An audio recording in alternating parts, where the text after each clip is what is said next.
I guess in the fun factor, like if they're coming up, I've nymph fished, you know, way more hours than I get to dry fly and dry dropper. I may not necessarily catch the most amount of fish doing it, but man, it's just more fun. It has its days. It fish, and I got up to a flat pool and they were working.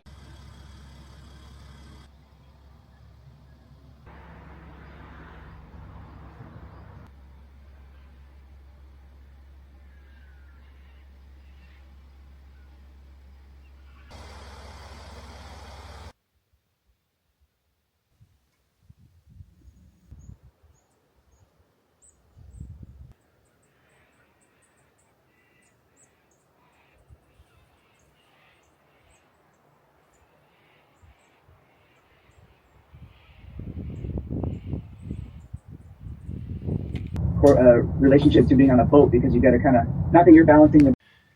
This old mat from home that I'm using to get changed on into my waders and put my boots on. Very good idea. Highly recommend it. When it comes to my gear, I'm a complete gear whore. But today I'm going to fish with a rod that doesn't cost $2,000. I'm going to fish with a rod I bought my wife for her 50th birthday, which is the Primal Zen 10-foot 3-weight. And I bought that as part of a package, and the whole package was perhaps $300, including a reel and a line and an airflow line. Great looking rod. Looking forward to fishing with it. Linton has fished with it before and he managed to catch a trout on it. So Primal Zen 10-foot 3-weight. So what, $200 rod probably, with a $1,300 Bauer RVR Reel. Perfect matching. So an earlier start today than normal. I set my alarm for 4:30 and was on the road 5:05. And I'm now up at the Coxs River at Glenroy. I'm going to go downstream. And it's actually 8 o'clock, so quite a bit earlier than normal. There's the Glenroy campground below the bridge. Right, this is a Glenroy campsite, and they've also got some cottages.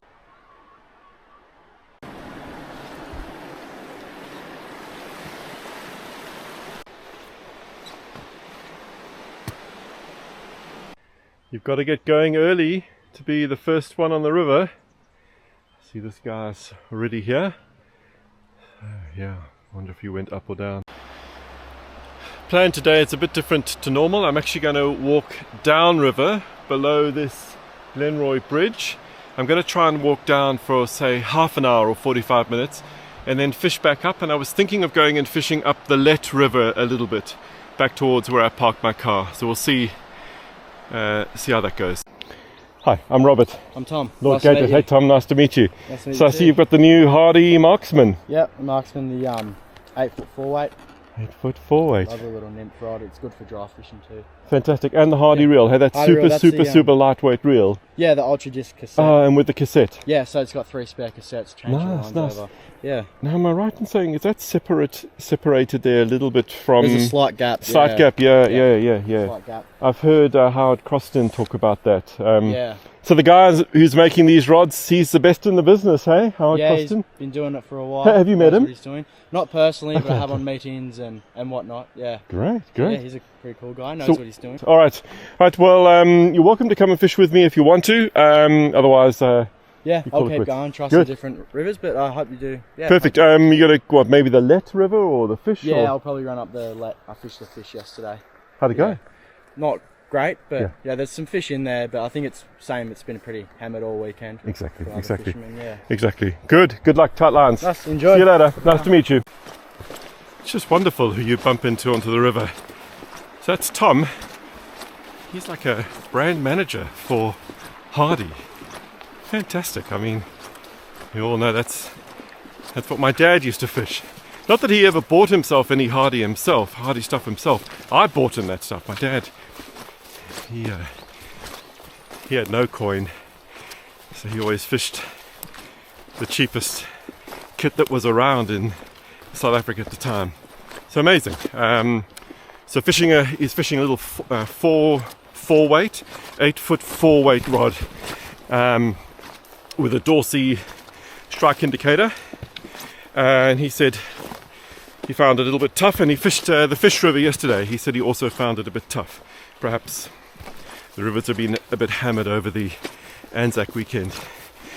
So that encourages me to walk even a little bit further down the river. So I'm going to just put my head down and walk for half an hour, 40 minutes. Wow, that's quite a big fence across the river there. Luckily there's a gate on that side, on the riverbank. So I'll cross over and head downstream on the left-hand bank going downstream.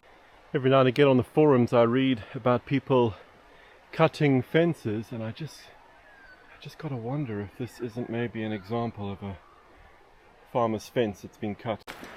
I've walked 2.5 k's down the river. It's taken 45 minutes since leaving the car, and yeah, next to the river is a whole bunch of cars. I just don't know what that could be. Yeah, so a lady kindly shouted out to me that they're having a dog trial over there next to the river. So I've crossed over and I'll keep going down. Been walking for 48 minutes, so maybe give it another 15 minutes, 15-20 minutes and start fishing. There's a little platypus there.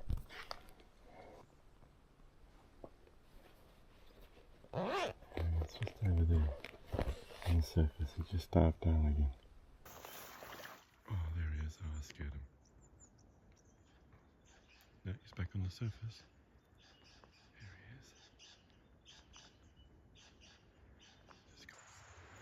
Right, so I've walked for 1 hour and 20 downstream, and I've made it to the quarry. So it's 4.2 k's from my car. 5 minutes ago I saw a platypus, and now I see that transformer. The things you see while you're fishing. Look at that behemoth.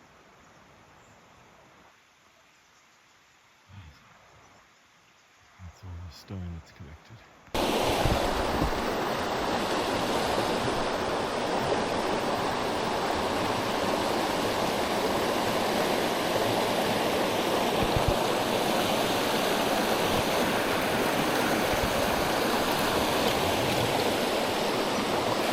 Well, that's 4X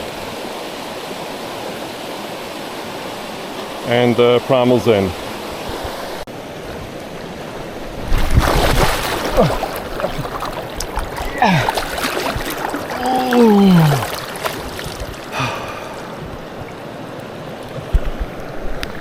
Oh, water all down my back. That's not nice. It's definitely something rising there. It's a platypus. Just there on the surface. Can you see him there? Just over there. So much for changing for a dry fly. There he is, there he is.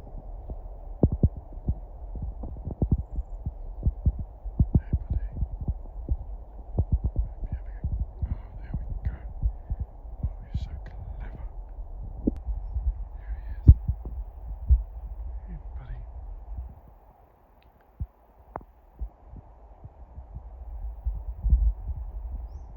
So a fish jump out the water.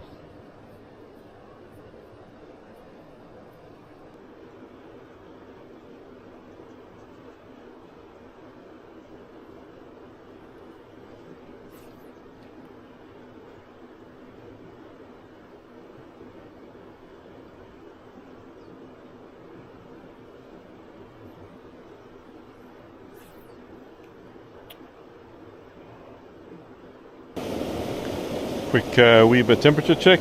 Outside 18.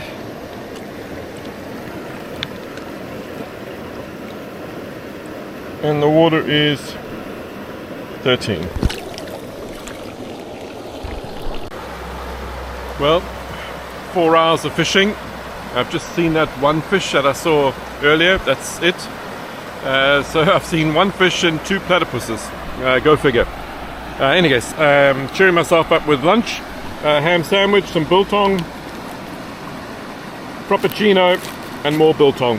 And then French nougat. Further evidence of the force of these flood events.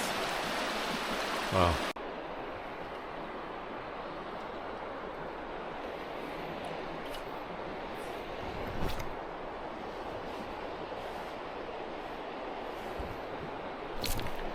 Ah, I had a take and I missed it. Oh.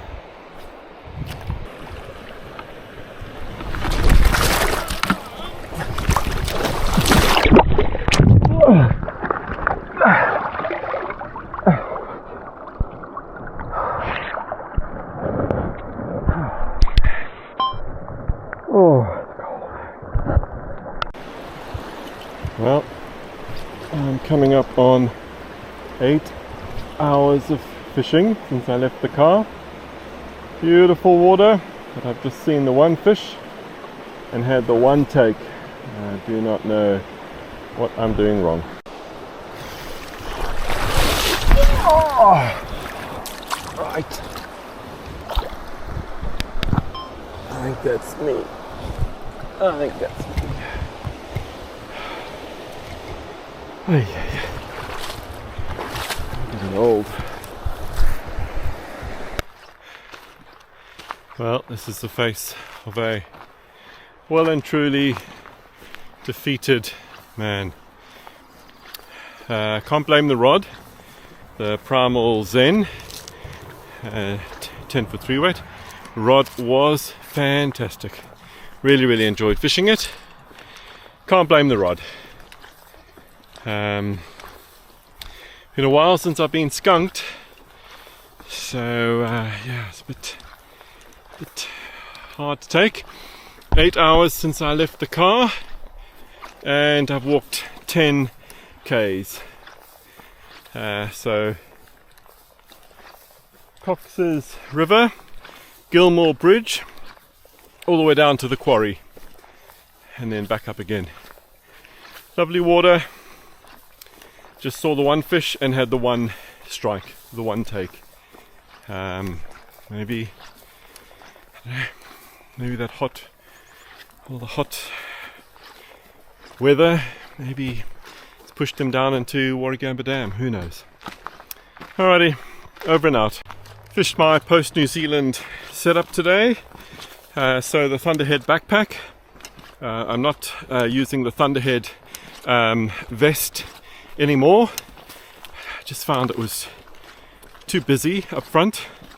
So I've just got this Hyperlight mountain gear, this little shoulder pod with a very small day box of nymph. I tried almost every nymph I have in this box today. And then good old temperature gauge, lip balm, forceps with scissors, and hatch nippers. Don't leave home without it. And then the Action 4 over here on the shoulder. And then down below, Trout Hunter. I did use a bit of 5x today, even a bit of 5.5x. And then the loon. And I noticed that Gareth from Trout Hunting NZ, he keeps his quail, he actually keeps that upside down. So I gave that a go today. So the top ride is face up, but the quail is facing down.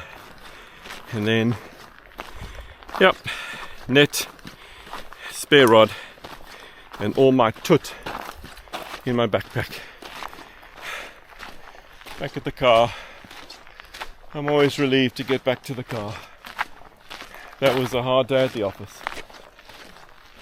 And I'm sopping. Fell in 3 times today. It's a record. So luckily I've got a change of clothes. It's the first time I've ever really needed a full change of clothes, but I'm going to put that on now because everything's wet.